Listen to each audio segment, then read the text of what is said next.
आजकल गर्मी का मौसम है और बाहर एटमॉस्फेरिक हीट बढ़ गई है। इसका इम्पैक्ट हमारे बॉडी पर भी पड़ता है और ये ना केवल बॉडी हीट को इंक्रीज करता है, उसके अलावा बहुत सारे सिस्टम्स पर भी इम्पैक्ट करता है। उसके सिम्टम्स हो सकते हैं जैसे फटीग, एसिडिटी, एक्ने, इसके अलावा स्लीप डिस्टर्बेंसेस, मूड स्विंग्स। इन सभी का प्रभाव हमारे रोजमर्रा की जिंदगी पर पड़ता है और बिना मेडिसिन के, नेचुरल रेमेडीज के माध्यम से हम इनको बहुत इफेक्टिवली कंट्रोल कर सकते हैं।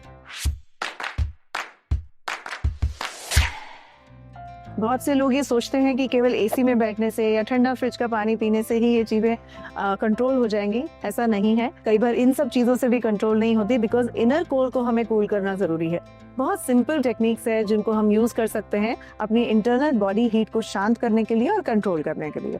अब ये टेक्निक्स क्या हैं, इनको जानने से पहले समझते हैं कि कौन सा ऐसा दोष है, हमारे जो 3 बायो ह्यूमर्स है बॉडी के, वात, पित्त और कफ, इनमें से कौन सा ऐसा दोष है जो इन लक्षणों का कारण भाव बनता है। इसका कारण बनता है हमारे बॉडी में पित्त दोष का इम्बैलेंस। तो इम्बैलेंस के क्या क्या लक्षण है वो जानना भी जरूरी है, जैसे बहुत ज्यादा पसीना आना, नॉजिया होना, डाइजेशन इम्पेयर हो जाना। कॉन्स्टिपेशन बहुत कॉमन लक्षण है, क्योंकि जितना हम पानी पीते हैं उतना पर्सपिरेशन से और माध्यमों से निकल जाता है। तो कॉन्स्टिपेशन एक बहुत कॉमन प्रॉब्लम आ जाती है, स्पेशली समर्स में। इसके अलावा बॉडी ऑर्डर, यानी बहुत ज्यादा पसीना आता है तो दुर्गंधमय पसीना आता है, तो वो पसीने का भी प्रतिकार करना बहुत जरूरी होता है। इसके अलावा migraine headaches, acidity, skin problems, ये भी गर्मियों में देखा जाता है कि बहुत कॉमनली लोग एक्सपीरियंस करते हैं। अब क्या नेचुरल रेमेडीज हैं जिससे हम बॉडी हीट को कंट्रोल में रख सकते हैं? तो सबसे पहले ये जरूरी है कि हम कूलिंग और हाइड्रेटिंग खाना खाएं, कूलिंग और हाइड्रेटिंग ड्रिंक्स लें। उनमें जैसे सत्तू हम चूज कर सकते हैं, आम पन्ना है, नींबू पानी है, गन्ने का रस बहुत अच्छा काम करता है और ये साथ साथ हमारी किडनी फंक्शंस को भी मेंटेन करता है, क्योंकि ये किडनीज को एकदम से फ्लश आउट करता है।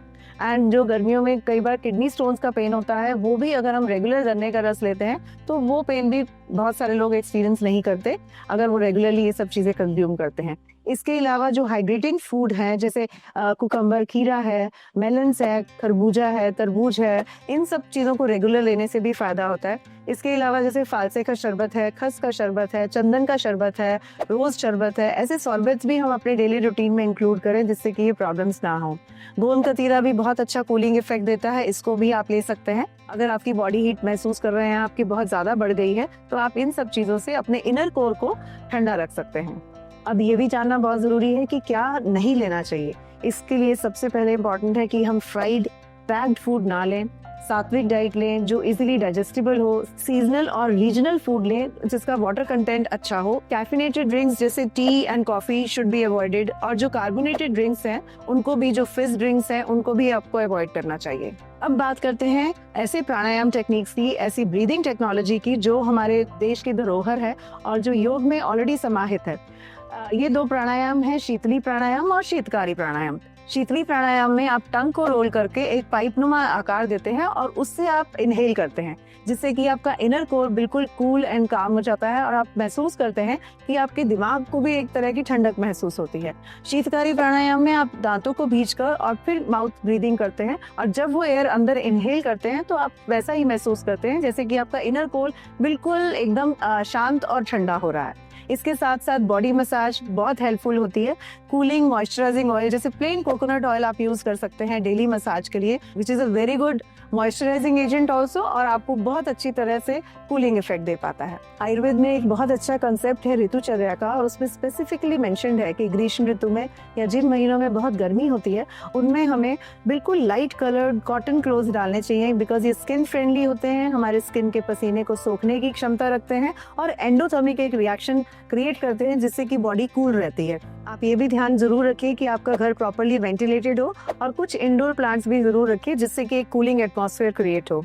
इसके साथ साथ अगर आप थकान महसूस करते हैं तो रात को सोने से पहले आप ट्राई कीजिए कि अपने पैरों को कूल वाटर बकेट में सोक कीजिए सोने से पहले, और देखिए आप कितना रिलैक्स महसूस करते हैं। इसके साथ साथ मॉर्निंग में अगर आप चंदन की पेस्ट अप्लाई करते हैं फोरहेड पे और ऐसे बॉडी पार्ट्स जहाँ पे से आपको बहुत ज़्यादा स्वेटिंग होती है, तो उन बॉडी पार्ट्स पे अगर आप चंदन का लेप रेगुलर करते हैं तो आप महसूस करेंगे कि you have a very cooling effect. इसके साथ साथ एक बहुत इजीली अवेलेबल मेडिसिनल हर्ब है जिसको हम नीम कहते हैं, हैं। नीम की पत्ती को पानी में बॉईल करके, उस बॉइल्ड पानी को कूल करके अगर उससे आप रिंस करते हैं अपनी बॉडी को, तो आपको जो एक्ने की प्रॉब्लम है, जो पर्सपिरेशन की प्रॉब्लम है, जो स्वेटिंग के कारण स्मेल की प्रॉब्लम है और बहुत सारी स्किन कंडीशंस की प्रॉब्लम है, वो इस मौसम में अमूमन हो जाती है। जैसे फंगल इन्फेक्शंस भी बहुत कॉमन होते हैं, तो वो अगर आप नीम के पानी से रिंस करते हैं अपने आप को रेगुलर पीरियोडिक इंटरवल्स पे, तो ये प्रॉब्लम से भी आप बच सकते हैं। बहुत सारे पेशेंट्स ये जानना चाहते हैं कि क्या refrigerated ice cold water body को कूल करने के लिए अच्छा है। यस, इंस्टेंट रिलीफ डेफिनेटली इससे मिलता है, पर लॉन्ग टर्म इससे क्या बेनिफिट है वो एक डिबेटेबल इशू है। ऐसा कोई सिद्धांत नहीं है कि ठंडा पानी पीने से बॉडी जो है वो कूल ही रहती है। बहुत से लोग ये जानना चाहते हैं कि क्या स्वेटिंग यानी पसीना आना अच्छा है या बुरा है, क्या ये नेचुरल है या अननेचुरल है। स्वेटिंग एक नेचुरल कूलिंग मैकेनिज्म है हमारे बॉडी सिस्टम का, पर अगर किसी को एक्सेसिव स्वेटिंग होती है तो ये इलेक्ट्रोलाइट इम्बैलेंस भी क्रिएट कर सकता है।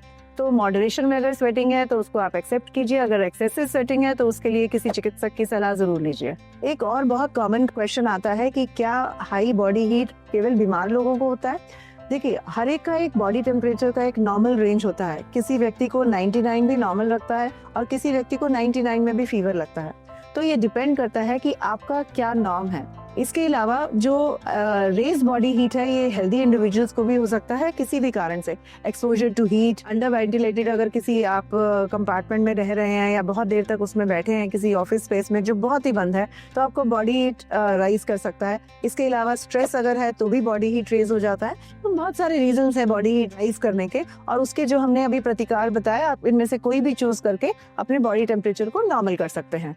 क्या आप में से कोई व्यक्ति ऐसी प्रॉब्लम से जूझ रहा है, यानी एक्सेसिव बॉडी हीट आपको परेशान कर रही है, तो ये सिंपल और इफेक्टिव हैक्स जो अभी हमने डिस्कस किए उनको जरूर अपनाइए। अगर आप इन सिंपल हैक्स के द्वारा भी इस सिचुएशन को कंट्रोल नहीं कर पा रहे हैं, तो आप अपने डॉक्टर की सलाह लेकर इसको इम्प्रूव कर सकते हैं। आपने इनमें से कौन सा मेथड ट्राई किया है या ट्राई करके किन मेथड से आपको लाभ मिला है, हमें जरूर कमेंट्स में बताइए। आशा है आपको ये वीडियो पसंद आया होगा, और ऐसे ही और हेल्थ रिलेटेड वीडियोस को देखने के लिए हमारे चैनल को सब्सक्राइब कीजिए और हमारे साथ जुड़े रहिए।